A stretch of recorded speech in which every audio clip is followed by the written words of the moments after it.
আসসালামু আলাইকুম। আবারও আপনাদের মাঝে ফিরে এলাম garments ERP software tutorial part 2 নিয়ে। চলুন যাই আমরা দেখে আসি গার্মেন্টস ইআরপি সফটওয়্যার টিউটোরিয়ালে আমরা কোন কোন মডিউল নিয়ে কাজ করব। এখানে যেটা হলো HRMS। HRMS মিন্স হলো হিউম্যান রিসোর্স ম্যানেজমেন্ট সিস্টেম।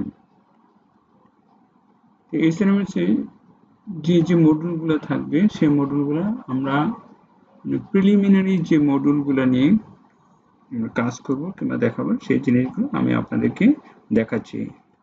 তো চলুন যে আমরা মডিউলগুলো দেখে আসি। HRMS management human resource management system প্রথম হলো একটা কোম্পানি। হ্যাঁ, একটা কোম্পানির ক্ষেত্রে কি থাকবে, একজন মালিক থাকতেছে, দ্যাটস মিন কোম্পানি ওনার, একজন মালিক থাকতেছে, এটা হলো তার 2 নম্বর। মালিক থাকার পরে তারপর 3 নম্বর হচ্ছে কি, যে কিছু এমপ্লয়ি কিংবা ওয়ার্কার থাকতেছে। ওয়ার্কার থাকার পরে এই এমপ্লয় বা ওয়ার্কার এরা কি করতেছে, কিছু কাজ করতেছে, তাদের জব, যে যার যেটা জব সেই জব অনুযায়ী কাজ করতেছে। এরা কি করতেছে, অ্যাটেন্ডেন্স পাঞ্চ করতেছে, প্রতিদিনই আসতেছে যাচ্ছে, কে কখন আসতেছে কে কখন যাচ্ছে এটা। তারপর হলো কি, অ্যাটেন্ডেন্স হওয়ার পর তাদের কি হচ্ছে, স্যালারি জেনারেট হচ্ছে অটো। পাঁচটা তার ফেস রেকর্ডার হতে পারে, কার্ডও হতে পারে, থামেও হতে পারে।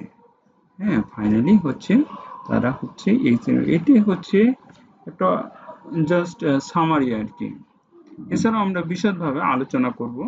হ্যাঁ, মোটামুটি HRMS এর যে মডিউলগুলা যে কোনো একটা কোম্পানির ক্ষেত্রে এই মডিউলগুলো ইউজ করা হয়। তো পার্ট 2 তে আমরা এ পর্যন্ত রাখতেছি। হ্যাঁ, পার্ট 3 থেকে আমরা সরাসরি অপারেশনে চলে যাব। কিভাবে অ্যাপ্লিকেশনটা আমাদের কাজ হয় সেটা দেখাবো। তো ধন্যবাদ সাথে থাকার জন্য আমাদেরকে। আপনারা যদি চ্যানেলে নতুন হয়ে থাকেন আমাদের চ্যানেলটি সাবস্ক্রাইব করবেন, পরবর্তী ভিডিওগুলো যাতে আপনারা খুব ইজিলি ভাবে পেতে পারেন। আজকে এ পর্যন্ত রাখতেছি। আল্লাহ হাফেজ।